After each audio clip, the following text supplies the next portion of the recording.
Olá, operários e operárias da Fábrica EBD. Meu nome é Thaís Morales, sou professora de Escola Bíblica Dominical. E eu estou aqui para falar a respeito de uma das aulas mais importantes do cronograma e calendário da educação cristã infantil, a Reforma Protestante. Será que eu estou preparada para dar essa aula? Vamos descobrir hoje? Mas primeiro, eu quero saber de onde você é. Mande um e-mail para a gente, kids@fabricabd.org. O Halloween é uma data aqui pela qual ele ocupa um espaço que não deveria. Mas isso nós vamos começar a mudar.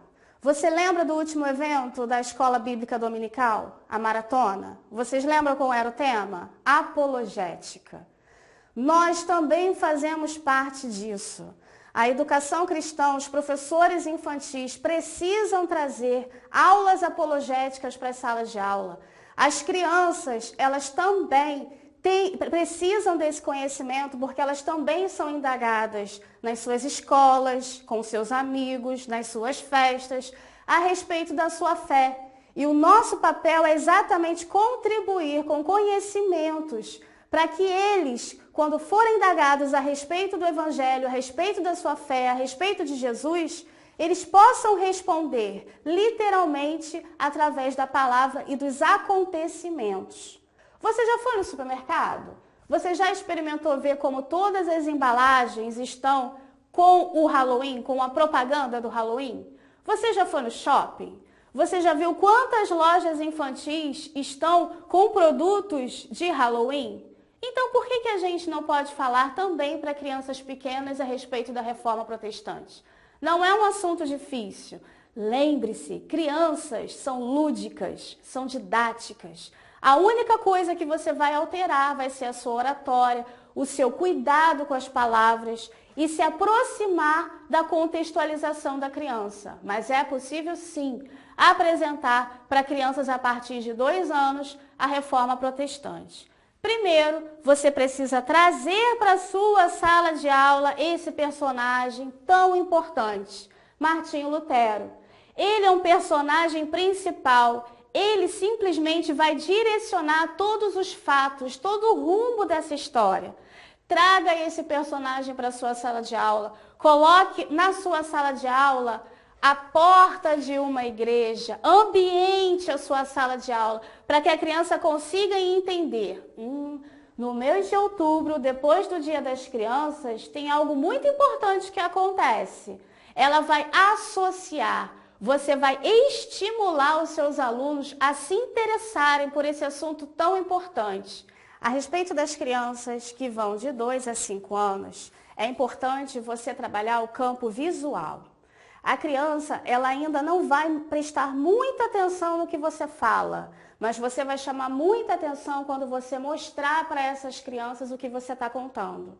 Quando você já demonstrou Martinho Lutero, mostre exatamente aonde era o local pela qual ele fez essa reforma, ele fez essa mudança tão importante para a nossa igreja. Antes de Martinho Lutero, a nossa igreja precisava muito de muitas correções. Muitas coisas precisavam mudar. Ela estava passando por algumas coisas que Deus não gostava.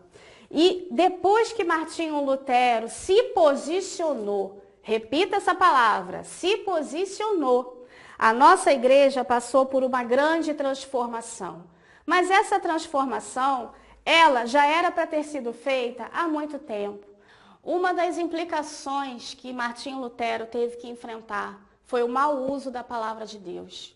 Foi, inclusive, considerar que a palavra de Deus era algo que só poderia ser acessível às autoridades da igreja.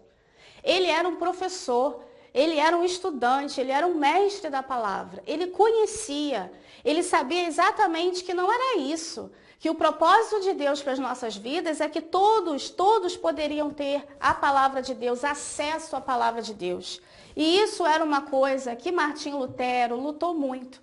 Se hoje, aí você entra na realidade das crianças. Se hoje nós podemos ter Bíblias coloridas, se nós podemos ter Bíblia de menina, Bíblia de meninos, hoje nós temos várias linguagens. Foi porque um homem chamado Martinho Lutero Repita esse nome. Faça esse nome existir em sala de aula.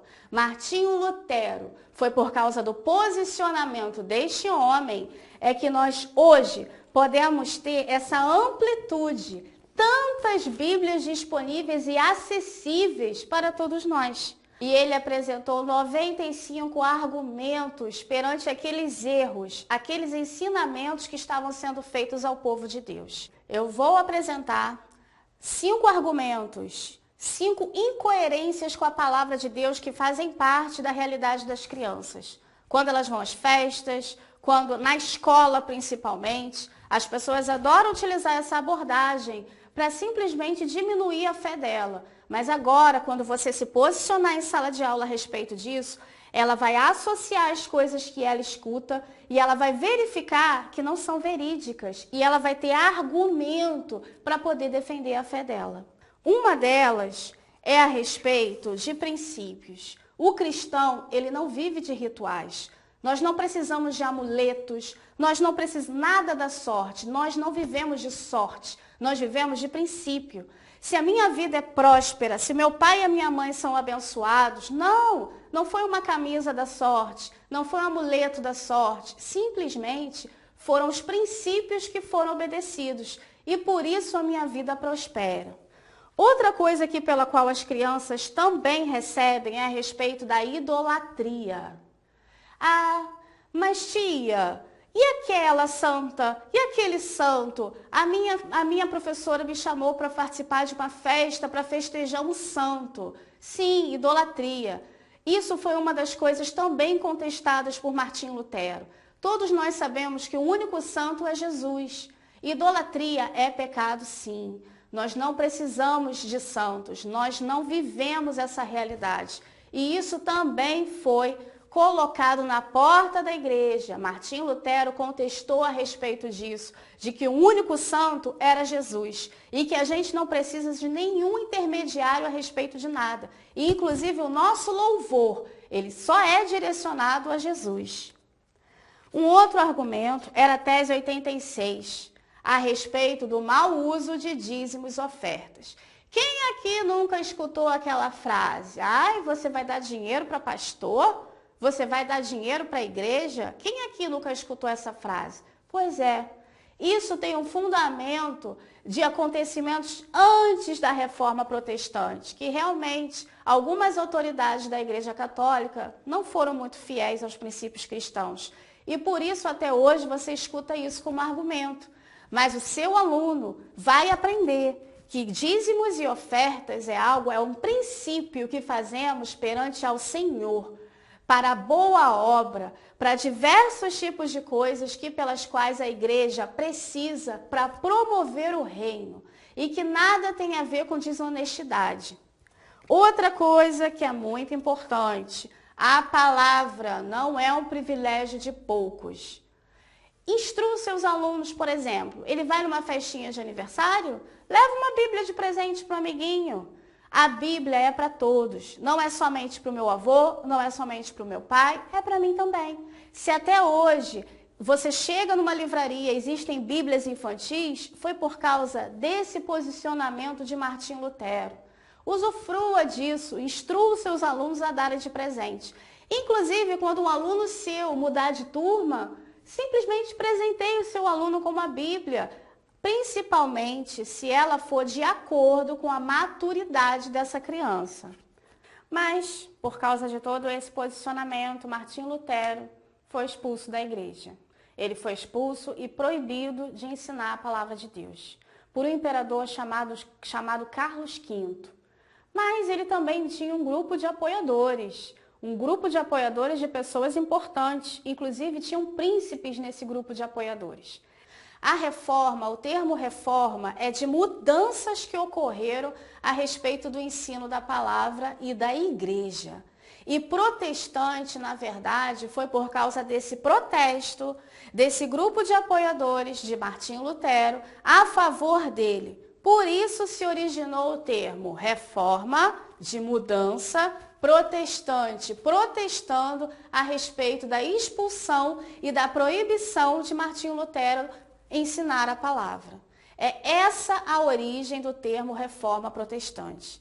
E focando naquilo que realmente importa, naquilo que realmente a criança precisa assimilar e guardar no coraçãozinho dela, que são os 5 soles. Vamos comigo? Quem importa? Somente a Cristo. E a glória? A glória é de Deus, não dos homens. E a nossa fé? É a alimentação, é aquilo que a gente precisa para seguir até o fim. Somente a graça. E principalmente, ela que foi motivo de toda essa reforma. Somente as Escrituras. É isso que os seus alunos precisam guardar dentro do coração deles para seguir em frente. Quando indagarem a respeito da fé, eles vão estar preparados, eles vão estar posicionados e seguros. Se alguém perguntar, ué, você não vai participar da festinha de Halloween? Não. Eu sou a imagem e semelhança de Deus. E só isso que importa para mim.